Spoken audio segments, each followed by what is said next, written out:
My mother called me a liar the night I told her what Colonel Brennan said about her father's medal. She didn't raise her voice. She didn't slam the phone down. She just went very quiet for a moment and then said, in that calm, measured tone she uses when she's decided something is beneath her, "Elena, your grandfather was a kind man who liked to exaggerate.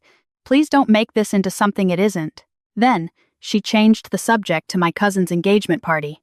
I stood in the parking lot of the Veterans Resource Center in Raleigh, holding my phone against my cheek long after she'd moved on to talking about centerpieces, staring at the single-story brick building in front of me, and thinking about the small bronze medallion sitting in my coat pocket, the one I'd found in my grandmother's jewelry box 3 weeks after her funeral, the one that had made a decorated army colonel stop mid-sentence, grip the edge of a table, and ask me where I got it with a voice I can only describe as afraid. I hadn't planned to tell my mother anything that night. I'd only called because I was still shaking a little. My grandmother, Margaret Louise Holloway, died on a Tuesday in February. She was 81 years old.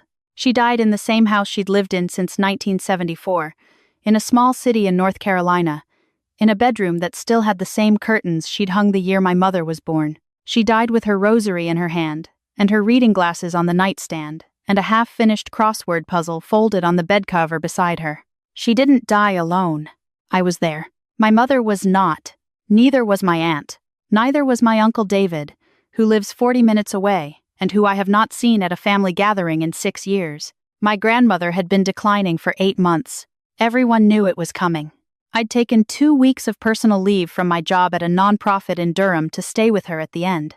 I'd made the calls, handled the paperwork, sat with the hospice nurses, and learned to recognize the sound of her breathing when it changed. When I called my mother to tell her it was over, she said, "Oh, sweetheart," and then she said she'd look at flights. She did not come for another 4 days. By then I'd already met with the funeral home, chosen the casket, arranged the service, and gone through enough of my grandmother's belongings to know that the woman my family had always described as just a housewife, nothing remarkable, had been keeping something from all of us for a very long time. I want to be careful about how I say what comes next. I don't want to sound like I'm building toward a dramatic reveal, because this isn't a drama. It's just the story of a woman my family never bothered to look at closely. And what happened when I did. My grandmother was quiet in the way certain people are quiet when they have learned that speaking doesn't change anything. She raised 4 children in a house where my grandfather's opinion was the only one that counted for much. She made Sunday dinners and kept good records and remembered every birthday. She drove my mother to piano lessons, and my uncle to baseball, and my aunt to whatever my aunt needed that week. And she did it all without complaint, which my family interpreted as contentment. She was not, I think, especially content, but she was disciplined, and she was private in a way that none of us ever thought to question. The jewelry box was in the top shelf of her bedroom closet, behind a stack of shoeboxes. It was cedar, small, and I almost put it aside without opening it because it looked like it would just contain costume jewelry and old earrings. Inside there were pearls that had been my great-grandmother's, a charm bracelet I remembered from childhood, a folded paper with a recipe for lemon cake written in my grandmother's handwriting, and at the very bottom, wrapped in a piece of dark velvet that had been cut from something larger, a medallion about the size of a silver dollar. It wasn't military in any obvious way. No branch insignia, no eagle, no stars. Just a flat bronze disc with an image I didn't recognize stamped on one side, a kind of shield, overlapping something that looked almost like a compass, and on the back, a series of letters and numbers that meant nothing to me, the kind of thing you might pass over if you weren't paying attention. I paid attention because my grandmother had wrapped it in velvet and hidden it behind the shoeboxes, and my grandmother did not do anything without a reason. I put it in my coat pocket and kept going through the room. The service was small. My mother and aunt flew in the day before and spent most of that time at the house talking about what to do with the furniture. My Uncle David came the morning of the service and left before the reception. There were neighbors, a few women from my grandmother's church, a retired postal worker named Clarence, who said he'd known her for 30 years and that she'd always treated him like a person, which not everyone does. There was an elderly woman I didn't recognize who stood near the back and cried quietly and left without speaking to anyone. At the reception afterward, my mother and aunt went through the house in a way that made me feel slightly sick. Not malicious, just efficient. That can go to goodwill. That lamp goes to Patricia. Someone should take the piano. They moved from room to room like appraisers, and I sat at the kitchen table with a cup of tea that had gone cold and thought about the medallion in my pocket. I hadn't shown it to anyone. I didn't know why, exactly. Some instinct I couldn't name yet. My mother flew home the following morning. Before she left, she hugged me and said, "I don't know what we would have done without you this week." It was genuine, I think. She meant it. She just also meant that she was glad someone else had been there so she didn't have to be. And neither of those things contradicted the other in her mind. I stayed on another week to finish sorting through the house.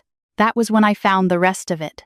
In the basement, behind the water heater, there was a cardboard box sealed with packing tape that had yellowed to the color of old teeth. My grandmother's handwriting on the side. Personnel, not my grandfather's initial. Inside were 3 manila envelopes, a binder with a blue cover, and a photograph. The photograph was black and white, slightly blurred the way photos from the early 1960s often are. 6 women in civilian clothes standing in front of a building I didn't recognize. My grandmother was second from the left. She looked about 25. She was not smiling, but she had an expression I'd never seen on her face in any photograph from her later years, alert, focused, like someone preparing for something. The binder was filled with documents I couldn't fully interpret. Typed pages, carbon copies, tables of numbers, a few pages in what looked like German. There were stamps on several pages, not postal stamps, the kind of administrative stamps that get pressed onto official documents, but most of the text that might have told me what the documents were had been redacted, not with a marker, actually cut away, with scissors or a blade, so that some pages had rectangular holes where lines of text used to be. The manila envelopes contained letters. Most were addressed to a name I didn't recognize, a woman's name, not my grandmother's but in the same handwriting as the lemon cake recipe. Written as if they were personal correspondence, full of details about weather and food and small daily life, but with a strange quality to them that I couldn't identify at first. It took me a few hours to realize that the details never quite added up. The weather described didn't match the postmarks. The cities mentioned were used as if they were interchangeable. The language was warm and chatty but somehow empty of actual information, like a performance of a personal letter rather than the real thing.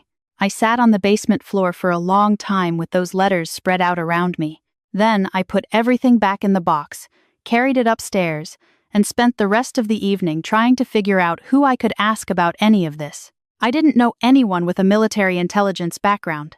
I didn't know anyone in government. What I did know was that my firm ran occasional events in partnership with a veterans organization, and that one of the board members of that organization was a retired Army colonel named Patricia Brennan, who had a reputation for knowing everyone and having seen everything. I emailed her at 11 o'clock at night with a description of the medallion and a scan of the photograph. She replied at 7 the next morning. She said she'd like to meet in person. We met at a coffee shop near her office. She was in her late 60s, silver-haired, with the particular kind of composure that comes from having spent decades in environments where composure is not optional. She shook my hand, ordered black coffee, and set her phone face down on the table in a way that made it clear she was giving me her full attention. I placed the medallion on the table between us. Colonel Brennan picked it up.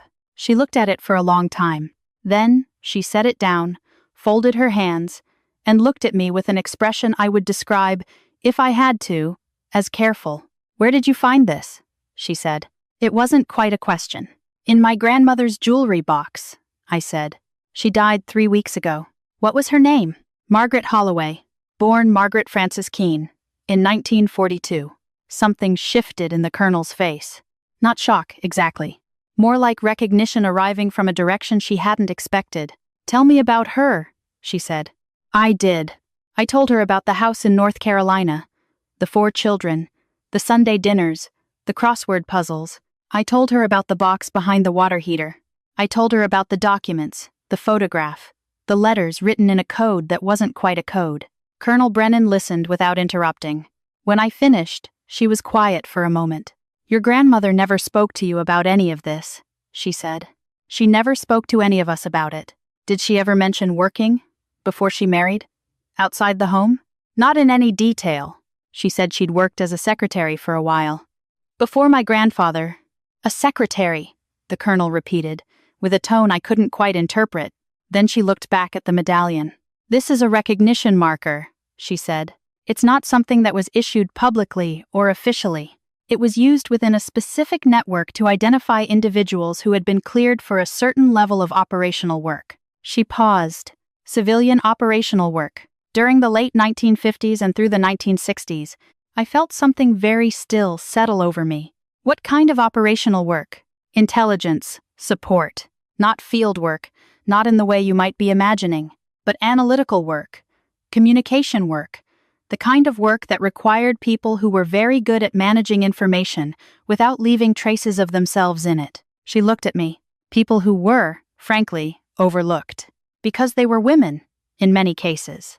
Because no one thought to look at them twice. I thought of my grandmother standing second from the left in that photograph, looking like someone preparing for something. "She was recruited?" I said. "I can't tell you the specifics," the colonel said. "Not yet, possibly not ever. A great deal of that period is still classified, and what isn't classified has often been lost or destroyed. But I can tell you that this medallion was only given to people who had completed a significant operational assignment and who were considered reliable enough to carry it without it becoming a liability." She paused again. "There were very few of them, and fewer still who kept them." "She kept it hidden for 60 years, I said. "That's exactly what she was trained to do," the colonel said quietly. I called my mother that night from the parking lot of the Veterans Resource Center, where Colonel Brennan had brought me after the coffee shop to look at some archival photographs that might help confirm what we were beginning to piece together. I was still cold from the walk across the parking lot. I was still holding my phone like it was something I needed to grip. My mother said I was making it into something it wasn't. She said my grandmother was a kind woman who liked to exaggerate. She said, "Please don't." I did not argue. I just said goodnight and stood in the dark for a while, with the medallion in my pocket, and thought about all the Sunday dinners I'd eaten at my grandmother's table without once asking her who she had been before she became someone's wife and someone's mother, and then eventually, someone's grandmother. I want to tell you about Margaret Holloway clearly, because I think the clearest thing about her is also the hardest to explain. She was not a dramatic person. She did not hint at secrets. She did not look meaningfully into the distance or press things into people's hands at poignant moments. She was a woman who made good pie crust and kept the house extremely clean and sometimes, when she thought no one was watching, read the foreign policy section of the newspaper with the kind of focused attention that my family assumed was just her being thorough. She was thorough. She was also, it turned out, something else entirely. After my conversation with Colonel Brennan, I went back to the box. This time I went through everything more slowly, knowing more of what I was looking at. The documents in the binder, the colonel had told me, were the kind of analytical summaries that intelligence support workers produced when they were processing intercepted communications during the early Cold War period. They were not action reports. They were interpretive documents, someone's attempt to make meaning out of fragments of information coming in from multiple directions, to identify patterns, to flag anomalies, to say, this matters, and this does not. My grandmother had written some of these. I didn't know that yet. Not for certain. But the handwriting on the margins of several pages was hers. Small, neat, the letters slightly back-slanted in the way her handwriting always was. The letters in the code that wasn't quite a code made more sense now, too. They were cover letters. The kind of thing you sent to establish that a particular communication channel was active and secure. You wrote about weather and food and small domestic things, and the actual information was in what was absent, in what wasn't said, in the structure rather than the content. My grandmother had apparently been good at this, good enough that some of the letters had been kept. What I found next was the thing that undid me. In the last manila envelope, there were 4 index cards. On each one, in my grandmother's handwriting, was a name, a date, and a country, and beneath each name, a single line. Status confirmed. Alive. I stared at those cards for a long time. I didn't fully understand what they meant. But Colonel Brennan, when I brought them to her, got very still in a way I hadn't seen from her before. "These are verification records," she said, after a moment. She set them down on her desk very carefully, the way you set down something fragile. For asset confirmations, someone was verifying that these individuals were still alive and still in place. She looked up at me. This was not clerical work. This required access to active intelligence, and it required someone who understood what they were doing well enough to keep records discreet enough that no one ever found them. She paused. Until now. Do you know who these people were? I asked. One of them, she said. The name on the third card. He was an economist who was working for a Western government as an intelligence asset behind the Iron Curtain in the early 1960s. He was extracted in 1964. He died of natural causes in 1998. She looked at the card again. He had a family. Children, grandchildren. They're still alive. I thought about my grandmother driving my mother to piano lessons. My grandmother making Sunday dinners. My grandmother with her crossword puzzle and her reading glasses and the curtains she'd hung the year my mother was born. I thought about how my family had always talked about her with a particular tone that I had never fully identified until that moment. Not unkind, exactly. Just diminishing. She was a housewife. She was a good mother. She was nothing remarkable. She had helped keep a man alive behind the Iron Curtain. She had done it quietly, without credit, and then she had gone home and made pie crust and helped with homework, and she had kept the medallion in a velvet cloth in a jewelry box on a shelf behind the shoeboxes, and she had never said a word about it to anyone. The drive home from Colonel Brennan's office that evening felt very long. I kept the radio off. I thought about my grandmother the last time I'd seen her conscious, 2 days before the end. She'd been tired. The way people are tired near the end when the body is using all its resources just to keep going.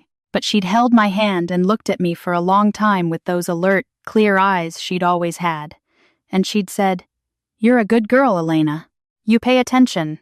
I had thought she was just being affectionate. I think now she knew exactly what she was saying. I did not want to call my mother. I called her anyway. This time I didn't lead with the colonel. I asked my mother to tell me what she remembered about my grandmother working before she got married. Was it really just secretarial work? Did she ever mention where? Exactly. Did she ever mention the years before my grandfather? My mother said she didn't know much. She never really talked about it. You know how she was. A pause. She worked for some kind of government office, I think. Or a government contractor. I never really asked. Did you ever wonder? I said. A longer pause this time. I suppose I assumed there wasn't much to ask about, my mother said finally. There was something different in her voice now. Not defensive. Something quieter. She was just always there, you know? She was just always the one who was there. Yes, I said. She was. I met with Colonel Brennan 2 more times over the following month. On the second visit, she brought a colleague, a woman in her late 70s named Dr. Ruth Caldwell, who had spent her career as a historian with access to declassified intelligence archives. Caldwell had, in the weeks between my visits, done some research. She set a folder on the table and opened it with the particular care of someone who has spent a lifetime handling old documents. Your grandmother is referenced 3 times in materials that were declassified in 2009, she said. Not by name, by a designation, a letter and number combination that appeared in the margin of several analytical documents during the period 1961 to 1966. The designation appears alongside work that was later assessed, internally, as having been significant enough to affect the outcome of at least 2 separate extraction operations. She closed the folder. In other words, the analysis she contributed to helped determine whether certain people got out safely. People like the man on the 3rd index card, I said. Among others. Yes. I sat with that for a moment. Why wasn't she recognized for it? Caldwell and Colonel Brennan exchanged a look that I understood without them having to explain it. The women who did this work were almost never recognized. Doctor, Caldwell said, partly because of the classification, partly because of the era. The assumption was that if you were a woman doing analytical support work, it was essentially clerical, regardless of what the work actually required. The people who made decisions about recognition were, almost entirely, men who had not done that kind of work themselves and did not fully understand what it involved. She paused. And then these women went home and became mothers and grandmothers, and the work receded further and further from anything anyone thought to ask about. My family thought she was just a housewife, I said. Most of their families did, the colonel said. I flew to Ohio the following weekend. My mother lives there now, in the suburb where I grew up. I didn't tell her why I was coming. I just said I wanted to see her. We sat in her kitchen on a Saturday afternoon with coffee cups between us and the particular slightly stilted dynamic that has always characterized our relationship. My mother is a capable woman who has worked hard and achieved things, and is, in her own way, proud of me. She is also a woman who learned from an early age that asking too many questions was a form of emotional untidiness, and she has lived her whole life in tidy rooms. I placed the medallion on the table between us, along with the photograph and the page from Dr. Ron Caldwell's folder that summarized what the declassified record showed. My mother looked at all of it for a long time without speaking. "I didn't know," she said finally. "I know," I said. She never said anything. Her voice was careful in a way that meant she was trying not to let it break. Not once, in my whole life, she never said anything. "She wasn't allowed to," I said. And then she was. But by then it had been so long, and I think I stopped. I had been thinking about this a lot. I think by then it had become just part of how she understood herself. Private. Contained. I think she didn't know how to explain it without explaining everything. And explaining everything wasn't something she knew how to do anymore. My mother picked up the photograph and looked at it for a long time. My grandmother at 25, second from the left, alert and focused. "She looks so young," my mother said. My mother set the photograph down. She was quiet for a while. Outside, someone was mowing a lawn. The refrigerator made its small ambient sound. "I used to get frustrated with her," my mother said. "When I was a teenager, she never talked about herself. You'd ask her a question about what she wanted, what she thought, and she'd redirect to something practical. What do you need for dinner? Have you finished your homework? I thought it was because she didn't have opinions." She paused. "I thought she just wasn't that kind of person." "She had opinions," I said. "Yes," my mother said. "I think she did," she asked me. Over the next few hours, everything she'd never asked before. What the medallion meant, what the designation in the archives meant, what Colonel Brennan had said about the extractions. I told her everything I knew, which was still incomplete, still full of gaps that might never be filled. I told her about the index cards and the man on the third card and the family he'd had. I told her about the letters that performed normalcy while carrying something else underneath. My mother listened the way she doesn't usually listen, without interrupting, without redirecting to something practical. She just sat across the table and listened. At one point, she said, very quietly, "I missed the whole thing." "So did I said. "Until now." We called my aunt that evening from my mother's kitchen. Three-way calls have always been slightly chaotic in our family. Everyone talking over everyone. Nobody quite comfortable with silence. This call was different. My mother told my aunt what I'd told her, going through it slowly, getting the details right. My aunt was quiet for a long time and then said, "She used to talk about the importance of being reliable. Do you remember that?" She'd say, "The most important thing is to be someone people can count on." I always thought she was just talking about showing up to things on time. We all sat with that for a moment. "She was talking about something bigger," my mother said. "Yes," my aunt said. "I think she was." What followed over the next several months was not a dramatic transformation. I want to be honest about that. My family did not suddenly become close or communicative or emotionally available. Old patterns don't dissolve because of a revelation, no matter how significant the revelation is. What changed was something smaller and, I think, more durable. My mother started asking questions, not about my grandmother, only about other people in her life, including me. She called more often, and when she called, she asked things she hadn't asked before. "What are you thinking about? What do you care about? What did you mean when you said that?" Small questions, asked with more attention than I'd come to expect from her. She also went back to North Carolina once, alone, to visit the neighborhood where my grandmother had lived. She went to the church, spoke with some of the women who'd known her grandmother, sat in the pew where my grandmother had sat every Sunday for 40 years. She called me from the parking lot afterward, which felt like a kind of symmetry. "She was well loved here," my mother said. "People talked about her like she was someone who had mattered to them. Not in a remarkable way, just in a consistent way. She had been there, steadily, for a long time, and it had meant something to people." "That's not nothing," I said. "No," she said.